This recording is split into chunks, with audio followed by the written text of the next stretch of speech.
When I look in a mirror, I see through myself. I have no reflection. I can see and touch my own body, and other people see me without any problems, but for years I was unable to see my own face. I don't show up in photos or on video. Until I was 11 years old, I knew what my face looked like only from how it felt under my fingertips, how other people described it to me, and from the portraits my parents paid people to draw. But even the portraits were temporary. They faded within minutes. And if you write a sentence about how I look, the nouns and adjectives evaporate. I have AR, and yet it's strange knowing such a unique part of your body, of yourself, your identity solely through words and pictures, as if you were a character in a comic book. As if you weren't real. And most people aren't even very good at describing things beyond the most basic and obvious. The video my parents took of my birth is actually pretty bizarre, because it looks like someone filmed the whole thing, then digitally erased the baby. Something is born. Something is held in its mother's arms. Something is loved. Something goes to school. Something likes to play with his dog. It was bad enough everyone knew what I looked like, but worse that I could see what they looked like. I get that if I was born blind, I wouldn't know what I looked like either, so I should be thankful for being able to see, but there's something especially cruel about seeing everything but yourself. It's like in the Bible, when Adam and Eve could eat everything except the fruit of one fucking tree. I am my own forbidden knowledge. How fucked is that? Or rather, I was my own forbidden knowledge. Because when something was 11, something and his friends ignored their parents' rules and went to play in the abandoned gas station outside of town, where the junkies shoot up, truckers get laid, and God knows what else goes on. That day there was dying going on. Some emaciated wreck of a human was babbling his last nonsense words as a stream of bloody fluids that escaped him through where his teeth should have been, ran down his neck and over his sunken, scabby chest before gathering in a pool on the cement beside him. Something's friends were all gone by then, rightly freaked the fuck out. But something was staring. Spellbound. Not by the dying but by the blood itself, so deeply, darkly red and so perfectly reflective. It was in that mirror blood I first saw myself. In the filth of that derelict gas station, in the company of that drooling corpse, I realized that I could see myself in blood. And what stared back at me was nothing like the portraits. Or words. I remember sirens and flashing lights and realizing my friends must have called the police. I don't know how long I spent crouched there, staring at the blood, but when the cops arrived I knew immediately they couldn't see the body. It was right there yet they walked past it. Is this some kind of fucking joke? One of them said to me. But before I could answer, his tone softened and he asked, "Are you okay, son?" "Yes, sir," I said. The cops and my friends loitered like drunks around the gas station for at least a quarter hour, acting as if they didn't know why they were there but didn't want to admit it, then in a mutual but silent embarrassment started leaving.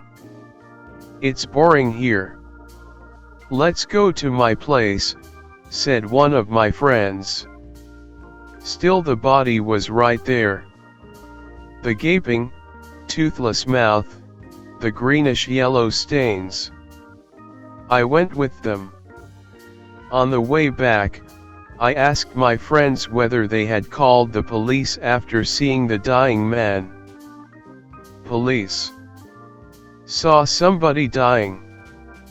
They had no idea what I was talking about. A few days later, I got up at night, took a knife from the kitchen and cut myself on purpose, squeezing out enough blood so that it formed a crimson globule on the countertop, then put my face against it so that my eyeball was almost touching the blood.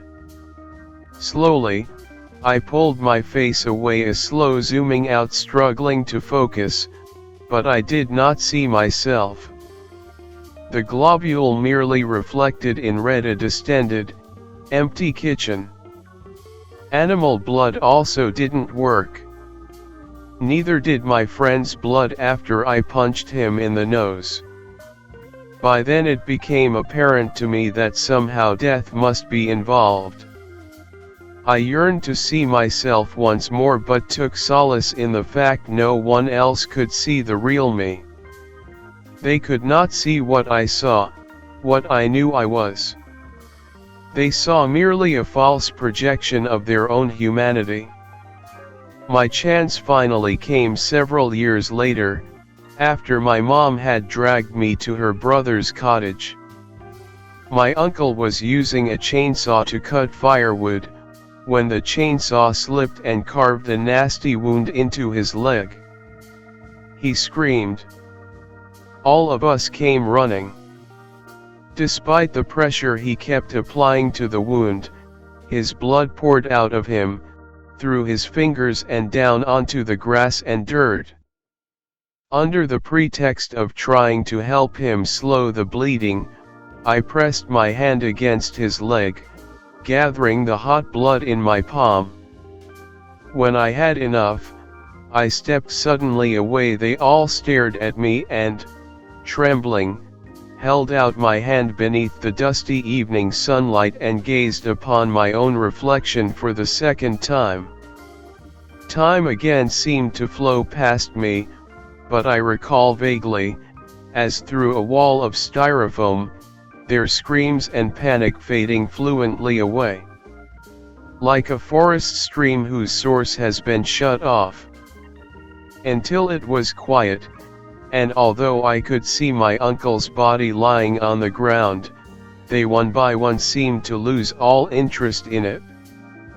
Eventually they all went back to whatever trivial thing they'd been doing before, and when I asked my mom what happened to my uncle, she said, "Who?" and laughed and said, "But I've never had a brother," and when I later checked her phone and photo albums, sure enough he was not there, and I realized the power of my gaze.